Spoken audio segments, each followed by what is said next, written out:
আজকের এই ভিডিওতে আলোচনা করব নবম শ্রেণীর গণিত কষের দিকে 8.2 থেকে 5 নম্বর প্রশ্ন নিয়ে আলোচনা করব।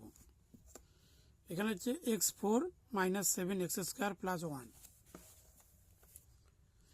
তবে এটাকে সূত্র তৈরি করতে হবে।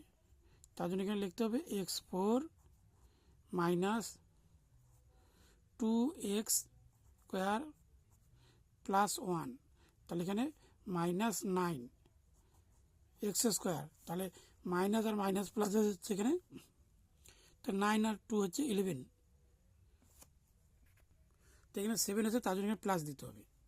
তাহলে 9 থেকে 2 বাদ দিলে 7, বড় সংখ্যা মাইনাস, তাহলে মাইনাস হচ্ছে। এগুলোকে সূত্র তৈরি করতে হবে। x² এর হোল স্কোয়ার হবে এখানে, প্লাস সূত্রে 2, এ মানে হচ্ছে x², বি হচ্ছে 1 প্লাস b² হচ্ছে 1 এর হোল স্কোয়ার মাইনাস 9x²।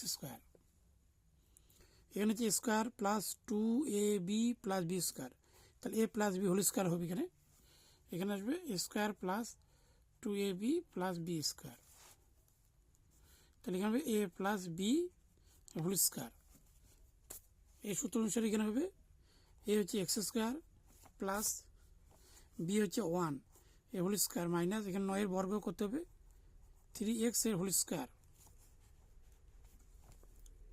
এখানে একবার প্লাস, একবার হবে minus, x² plus 1 plus 3x,